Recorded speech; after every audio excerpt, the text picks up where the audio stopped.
Uma multidão tomou as ruas das principais cidades brasileiras nesse domingo, com uma pauta única: exigir mais transparência nas eleições, ou seja, um voto que possa ser auditado. Na Avenida Paulista tinha um mar de gente e as cenas se repetiam. Famílias inteiras, muita bandeira do Brasil, roupas verde e amarelo, espalhadas por todo o canto em atos pacíficos e ordeiros. Nada parecido com as cenas de vandalismo e violência que caracterizam os atos da esquerda. Mas enquanto a imprensa passa pano para esses criminosos e vândalos, sempre alegando se tratar de uma pequena minoria que faz as manifestações democráticas descambarem para a violência, os nossos jornalistas pareciam ocupados demais ontem para cobrir os grandes atos a favor do voto auditável. Deram pequenas notinhas, os helicópteros não decolaram, usaram imagens do começo das aglomerações para diminuir o seu impacto e muitos ainda acusaram de golpismo a simples demanda por mais transparência. Uma coisa ficou clara: se o mecanismo lulista acha que vai levar na mão grande, está muito enganado. Se tentarem ir por esse caminho, a coisa vai terminar mal. E esse é o receio de muita gente. O lado de lá, em vez de escutar a voz das ruas, prefere dobrar a aposta e fingir que nada aconteceu, contando com a cumplicidade de boa parte da nossa mídia, que enfia a cabeça na areia como um avestruz quando não faz coisa pior. Os militantes de redação vão chamar essa multidão nas ruas de golpistas, fascistas, negacionistas? Pergunta: como é possível uma democracia assim, com uma elite tão arrogante demonizando uma enorme parcela popular? A mesma turma que passa pano para Lula, chamado de moderado, centro ou democrata. Que tecido social resiste a isso? Deslegitimar o povo é tolerância? Virar as costas para uma parcela tão significativa da população é democracia? O mais bizarro é que quem faz isso hoje, ainda ontem, defendia a mesma pauta. Ou seja, essa guinada abrupta no discurso gera mais desconfiança ainda, e com toda razão. Quem mudou tanto e em tão pouco tempo assim, e por qual razão? Vejam o caso do jornalista da Rádio Band, Guilherme Macalossi, por exemplo.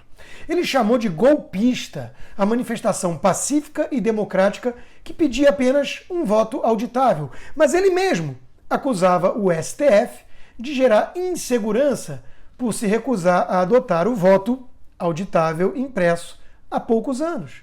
STF derruba o voto impresso e declara constitucional a insegurança do modelo eleitoral eletrônico, estampava o título do seu texto. De guardião da Constituição e responsável último pela normalidade jurídica no país, o STF se tornou a principal fonte irradiadora de insegurança. Além das decisões que vão mudando ao sabor do vento, a Corte se arvorou o poder mediador, passando a se intrometer nas questões do Executivo e principalmente do Legislativo. Sua última decisão foi derrubar o voto impresso aprovado na reforma eleitoral de 2015. Tem tanta coisa que muda ao sabor do vento, né? Fosse um caso isolado de alguém insignificante, era melhor só ignorar. Mas tem método, e Macalossi teve com quem aprender. Reinaldo Azevedo, seu guru, sempre demonstrou inclinação tucana, mas hoje não esconde que lulou de vez. Ele também queria mudanças nas urnas, como todo o PSDB, que tentou fazer auditoria nas eleições de 2014 e descobriu ser essa uma missão impossível. PSDB faz bem em pedir auditoria nas urnas. É crescente a desconfiança de milhões de eleitores. Multiplicaram-se as denúncias e as suspeitas de ocorrências, escreveu Azevedo em 2014. Jornalistas como Macalossi e Reinaldo Azevedo, infelizmente, são a maioria em nossa imprensa, tomada por militantes esquerdistas. Para cada 9 com esse perfil, aparece um independente e corajoso como Alexandre Garcia, que escreveu sobre os atos em sua coluna de hoje na Gazeta do Povo. Diz ele: ontem houve manifestações pelo Brasil inteiro pedindo o óbvio.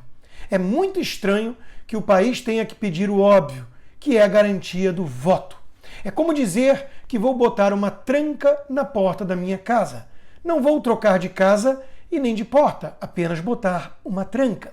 Se alguém me disser que não pode, é porque está com alguma má intenção. Querem arrombar minha casa, disse ele. E acrescentou: todo mundo quis, desde 2001, foram aprovadas 3 leis nesse sentido. A última lei do então deputado Bolsonaro foi aprovada por 433 votos a 7. E agora, por que não querem? É porque antes era um deputado do baixo clero, agora é de alguém que pode ser obstáculo para voltarem ao poder? Esse poder que deu tanto dinheiro para tanta gente, conclui. Follow the money, né? O Supremo, que está contra, infelizmente, não tem condições de sair para a rua. Se saíssem, os ministros iam ouvir o povo, mas eles estão distantes, estão numa redoma, protegidos do povo e assim não sentem.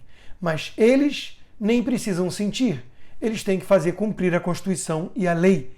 Quem tem que sentir, o povo é o Congresso Nacional. Os deputados e senadores que estão tendo a oportunidade de sentir o povo, basta olhar pela janela para ver o povo nas ruas.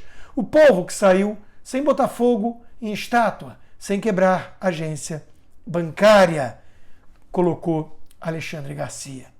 Mas causa mais espanto ainda a reação do tal sistema diante de tudo isso. Além da mídia, como já mostrei, o próprio TSE tem agido como militante. Eis a resposta da entidade durante os atos, espalhando fake news, tratando o povo como idiota, fingindo não ter compreendido qual é a demanda popular pelo um voto auditável. Votos já são impressos e auditáveis, afirma TSE em rede social. Estou receoso de que nem as manifestações vão servir, porque os verdadeiros golpistas têm um conluio e a certeza de que nada vai acontecer. Contam com apoio midiático, mas estão contra o povo. Uma coisa precisa ser dita sem rodeio, sem firula, sem dedos. A grande imprensa brasileira hoje, em sua quase totalidade, é o maior inimigo do povo brasileiro. Deveriam fazer jornalismo. Escolheram o ativismo partidário e escolheram ainda por cima o lado errado, aquele de Lula, Renan Calheiros. Como Silvio Navarro colocou, havia muita gente na rua, ou seja, os devotos de Renan Calheiros não passarão. Se a bolha lulista acha que vai fazer o povo simplesmente engolir calado essa sabotagem, está muito enganada. Tempos atípicos demandam atitudes atípicas. O posicionamento dos militares aqui é crucial, nesse jogo sujo, e a mídia parece tensa, que os militares estão, pelo visto, do lado do povo, e não de Renan, Lula e Xande. Mas o recado foi dado. Militares ignoram regra, falam de política e mostram alinhamento com Bolsonaro nas redes, diz manchete do Globo, exalando medo. Espera-se que não brinquem com uma situação tão delicada e tensa. Ninguém está levando a sério essas pesquisas fajutas que colocam um ex-presidente corrupto como o grande favorito. Logo ele, que não pode sequer sair às ruas e cujas manifestações, movidas por mortadela, colocam apenas vândalos e sindicalistas espalhando terror e caos. Os patriotas não vão aceitar um golpe desses. Não vamos virar uma nova Venezuela, como a Argentina caminha para se tornar. A nossa bandeira jamais será vermelha.